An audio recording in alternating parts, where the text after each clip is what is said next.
Go dry your eyes and live your life like there is no tomorrow, son.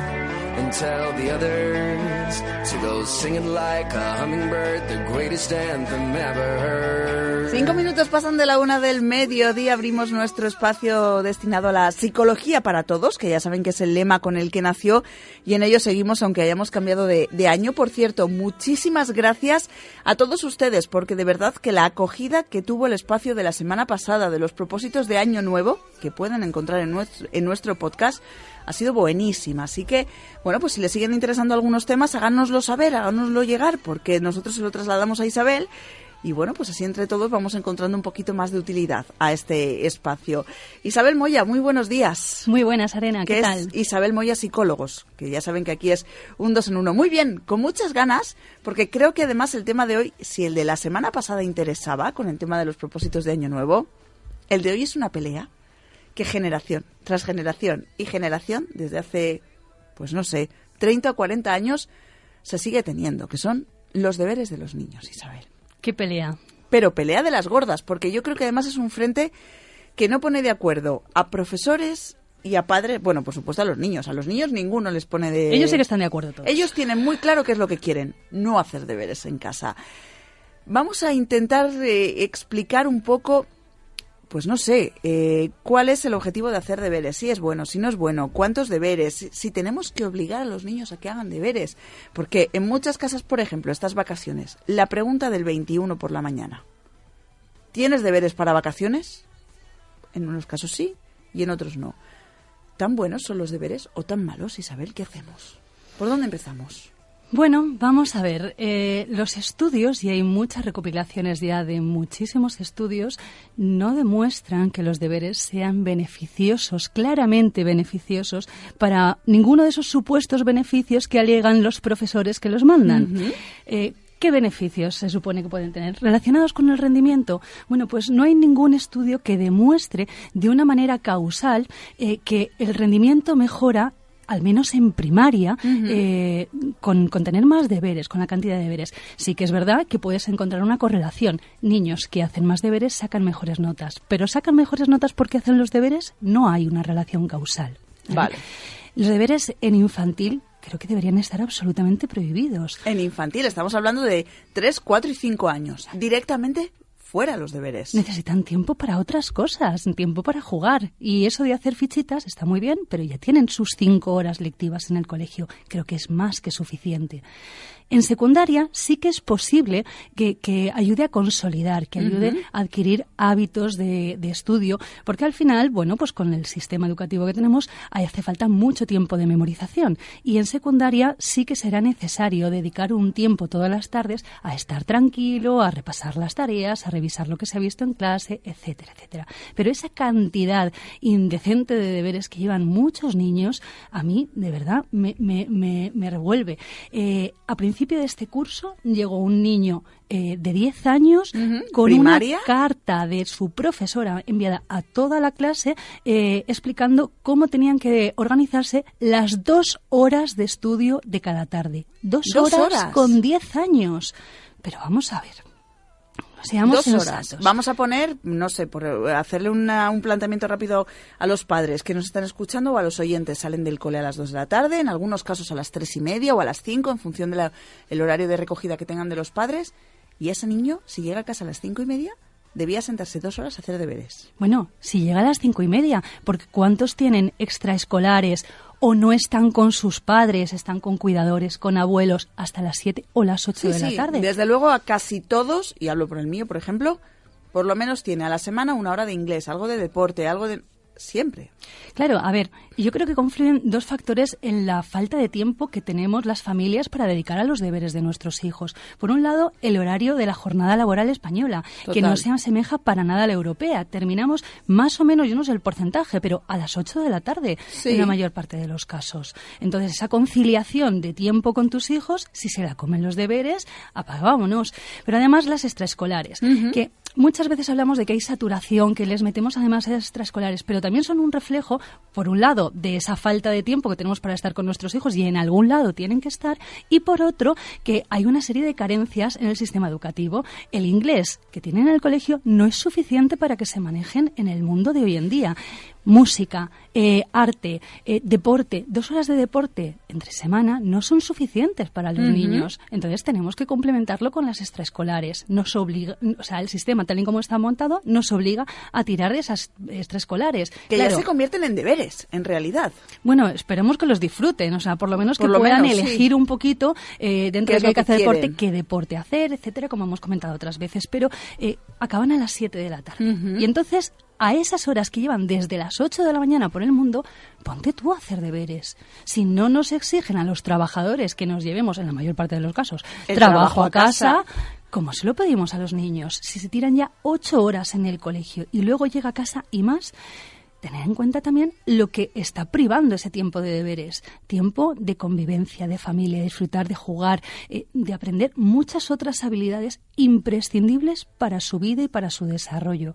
Entonces, ¿qué beneficios tan claros tiene como para que se manden por sistema? Yo creo que los deberes, si se mandan, deberían ser excepcionales, justificados, pues porque el niño tiene una carencia, porque el niño tiene que hacer un refuerzo, porque no le ha quedado suficientemente bien trabajado algún área, ¿vale? En ese momento sí, pero siempre consensuado con la familia, porque me parece una intromisión total en la vida de las familias, el tiempo que nos exigen desde el colegio dedicar a los deberes. Una intromisión porque, igual que yo no mando a mi hijo con el cepillo de dientes al colegio cuando no le ha dado tiempo a lavárselos en casa y le pido al profesor de matemáticas que dedique tiempo de su clase a lavar los dientes, a mi hijo, ¿no? Porque el profesor de matemáticas, cuando no le da tiempo a mi hijo a hacer los deberes de matemáticas en su hora, me los manda a mí. Es que no lo puedo entender. No lo puedo entender. Creo que podrían ampliar el tiempo que está abierto el colegio para ese repaso que tienen que hacer los niños. Pienso que podría consensuarse con la familia. Y yo, a ver, muchas veces me da por llamar a la rebelión, ¿no? Y decir a los padres, oye, negaros. Pero creo que muchas veces se puede llegar a ese consenso también por parte de las familias yendo a hablar con los profesores y explicándole, bueno, pues que no todas las familias tienen las mismas oportunidades de prestar ese tiempo, esa atención, esa dedicación a sus hijos. O capacidades, porque luego viene la siguiente parte, que es decir, bueno, pues le han puesto a mi hijo, no sé, 4 sumas de fracciones. Y es que yo no sé hacer sumas de fracciones, que puede pasar en algún sitio. Y ahí también vienen problemas. Es que lo que tenemos claro es que los deberes marcan mucho las diferencias entre familias más pudientes y menos pudientes que pueden dar un apoyo de un profesor particular a una academia, padres más o menos formados o capaces de poder ayudar a sus hijos, y luego entre alumnos más capacitados y menos capacitados. Un niño lento, mientras que para sus compañeros ha sido 10 minutos hacer la tarea, puede tirarse 1 hora. Entonces, aumenta muchísimo las diferencias y si algo debería tener el sistema educativo público es eliminar esas diferencias y que todos tengan igualdad de oportunidades. Y esto se lo cargan los deberes. Primera premisa, por tanto, ir a hablar con los profesores, plantearles nuestro punto de vista acerca de las tareas para casa, vamos a llamarla así. Por supuesto, y además la experiencia en ese sentido siempre ha sido muy buena, muy positiva. O sea, yo recuerdo a María esto fue en 2009, era una niña de 8 años con un déficit de atención y por lo tanto muy lenta y además que le costaba comprender. Entonces se comían todo el tiempo de la vida familiar los deberes, con un estrés añadido. Era tremendo lo que estaba repercutiendo en la niña. Tenía dolores de cabeza, de estómago, se ponía del revés con los deberes, porque además se percibía incompetente y como no podía disfrutar de otras actividades en las que sí que fuera competente, su autoestima, su autoconcepto se iba mermando. Entonces fuimos a hablar con su profesora, explicamos cuál era la situación y no tuvo ningún problema en personalizar las tareas que se le mandaban a María. No se le podía mandar a María que copiara los enunciados de todos los deberes, porque solo con eso se le iba a media tarde. Entonces, tenemos que hablar con los profesores y explicarle las particularidades de cada alumno. No todos los niños llegan de la misma manera por las mañanas a clase, de descansados, de alimentados, de relajados, y eso el profesor lo tiene que tener en cuenta. Pero es que al volver a casa ocurre exactamente lo mismo. Hay que ser un poco conscientes de las cosas porque además esa frustración de María, por ejemplo, el verse incapaz de hacer las cosas, a eso añádeles el padre, la madre, el abuelo, la abuela, el tío, quien esté con ella de acaba los deberes, acaba los deberes, acaba los deberes. Es horrible. Tener una persona es como si tú estás trabajando, ¿no? Y está todo el rato diciéndote, ¿has hecho ya esto? ¿Has hecho ya esto? No te puedes psicológicamente es agotador, ¿no? Las familias que vienen a consulta con una relación súper mermada con sus hijos precisamente por el tema académico, por tener que estar peleando con ellos. Y yo siempre les propongo lo mismo, aparte de hablar con los profesores y ajustar el nivel de tareas a las capacidades y circunstancias familiares, el tema de que los niños... A ver, ¿cómo lo vamos a hacer? Porque luego existe también la parte rebelión, que decías tú, llamar a la rebelión. Los profesores tampoco aceptarán del todo las críticas, ¿no? Es difícil hacerles comprender eso. Me decías, no es difícil. En el caso de María, por ejemplo, lo aceptaron. Consiguieron adecuar un poco las tareas.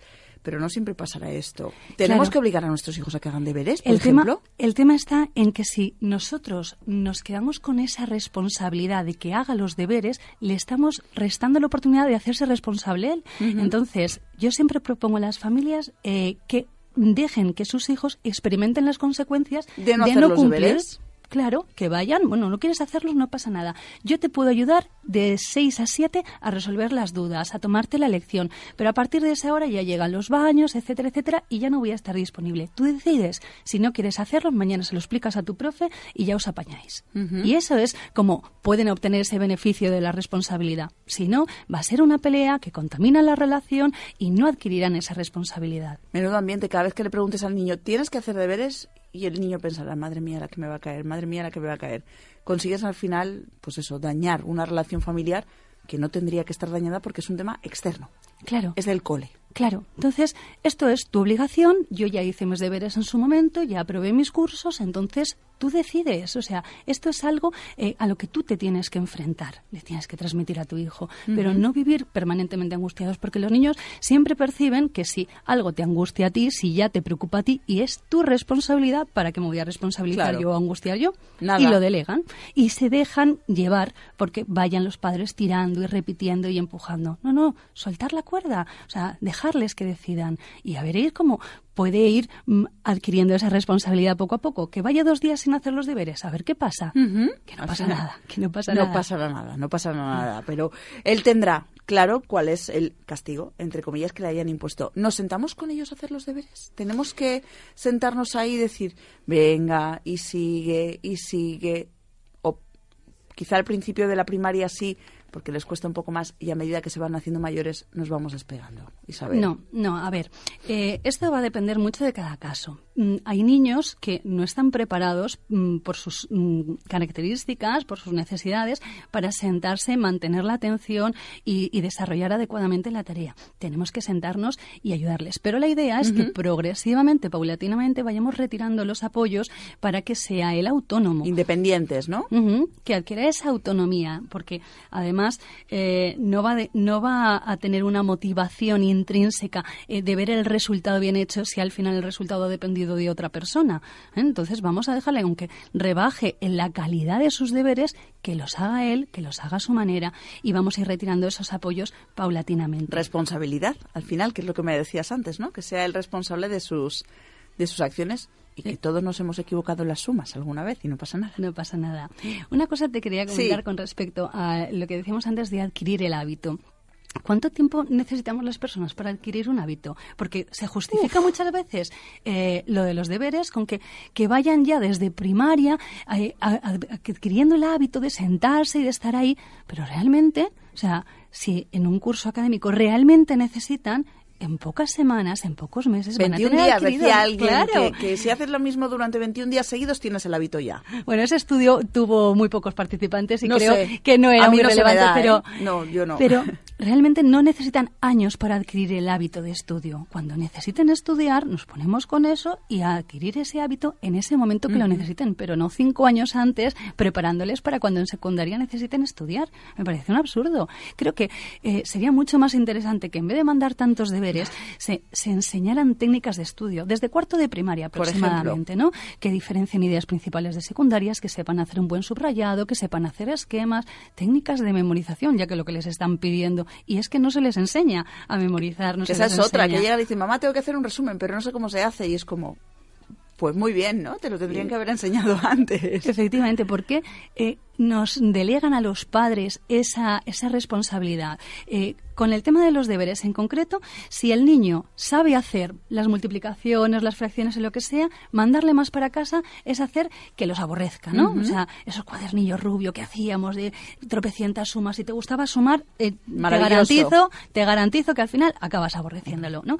Entonces, los niños que lo saben hacer, estupendo, pero al final no les sirve para nada, si acaso para cansarse y desmotivarse. Y al que no lo sabe es una frustración. El que no lo sabe, ¿qué pasa? ¿Que se lo tenemos que enseñar los padres? No, son los profesores, los profesionales que tienen que enseñarle cómo realizar esos ejercicios. Entonces, en cualquiera de los dos casos, ¿para qué sirven? O sea, imaginémonos por un momento que no sirviera todo ese esfuerzo, todo lo que conlleva llevar los deberes hechos cada día, todos esos sacrificios en el tiempo familiar y el estrés, y no sirviera.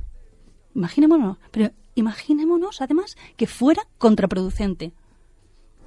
Que en muchos de estos casos sabemos que lo es. Entonces, creo que no debemos prohibirlos completamente, pero sí ser mucho más medidos, que hubiera una coordinación entre los profesores, que hablaran entre ellos por sistema para saber quiénes les han mandado exámenes, quiénes no, qué cantidad de deberes, y que si no son capaces de mandar unos deberes ajustados a las necesidades y características de los niños, es decir, personalizados, que no los manden. Que no los manden, porque es imposible que en una clase de 25 todos sean iguales. Todos sean iguales. Es que no tiene ni pies ni cabeza. Entonces, ¿qué estamos pensando? Menos media horita. ¿Media horita para quién? ¿Y todos tienen esa media horita? Es que partimos de unas premisas que no son ciertas. O sea, no todas las familias. Y creo que además las familias tienen que tener todo el derecho del mundo a elegir cómo gastan su tiempo. Puede que la organización familiar no permita ese tiempo de tranquilidad, no tenga el espacio, no tenga los Sí, porque requisitos. esa es otra, que es una recomendación que además hacéis muchísimo vosotros. Tienen que tener su espacio libre, con una luz adecuada, para que tengan una zona de confort donde se encuentren a gusto para poder trabajar. A lo mejor hay familias que no tienen esa posibilidad de tener... Tienen 4 hijos y no tienen 4 mesas con 4 sillas, con 4 luces, con 4... Hay que saber ser consciente un poco de las cosas. Estamos hablando todo el rato de infantil y primaria. Las cosas cambian cuando empezamos a hablar de exámenes, de memorizar, de hacer codos, de estudiar. Eso es otra cosa. Hablamos de ese refuerzo que se supone que va para bien en casa, porque luego no nos queda asumir otra que el sistema educativo, ¿no? Que es lo que decías tú. Si hay que empollar Isabel, y ahí no queda otra. Bueno, yo tengo la esperanza de que poco a poco vayamos cambiando entre todos y que vayamos entendiendo que eso de memorizar tiene cada vez menos sentido, que lo que hay que intentar es que los niños piensen de una forma crítica, que aprendan a razonar, que aprendan a resolver problemas, que eso será lo que se encuentre en el día de mañana cuando tienen que trabajar. Creo que en prácticamente ningún trabajo tenemos que memorizar y soltar lo que hemos memorizado como un papagayo.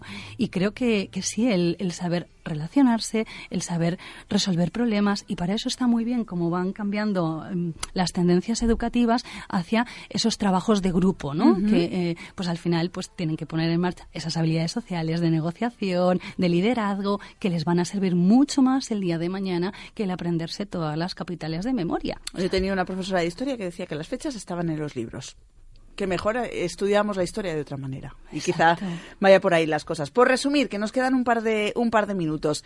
Deberes programados o consensuados un poco con los profesores, pedir ayuda por esa parte, y después, bueno, pues en el caso de que los tengamos, darles la autonomía y la responsabilidad a los peques de la casa para que entiendan. Y si viene el peque y te dice: mamá, si yo he hecho todos los deberes en casa, ¿por qué me ponen un extra? ¿Qué les decimos? ¿Qué es lo que hay? ¿Qué es lo que toca? Bueno, tal vez si tienes suficiente edad y como para hacernos esa cuestión, pregunta, claro. ¿Y por qué tengo que...? Porque a mí me ha pasado en casa. Si yo he hecho todos los deberes, ¿por qué ahora no tengo tiempo para jugar? ¿Qué se le responde a ese niño? ¿Es lo que te queda? Bueno, Es difícil, depende de los valores que tengas, ¿no? Yo incitaría a mi hijo a ir a hablar con la profesora y plantearle esa cuestión y intentar resolver ese problema con ella. Por supuesto, con mi apoyo, por supuesto. O sea, yo creo que no tenemos que alentar a los niños a desafiar a los profesores, ¿no? A la rebeldía, efectivamente, pero sí a tener un sentido crítico y decir, oye, si yo esto ya lo he hecho, si yo ya lo he aprendido, ¿por qué? Y que se cuestionen esas cosas y se las cuestionen a sus profesores. ¿Por qué no?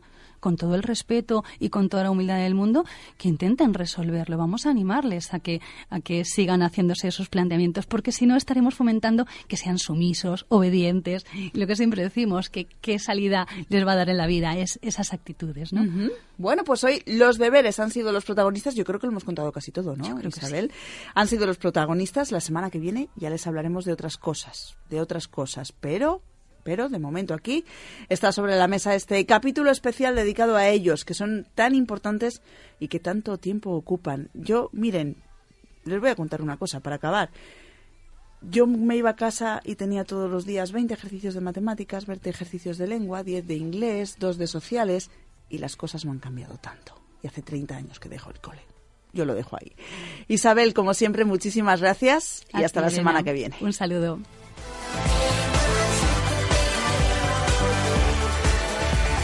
Singing like a hummingbird, the greatest anthem ever heard.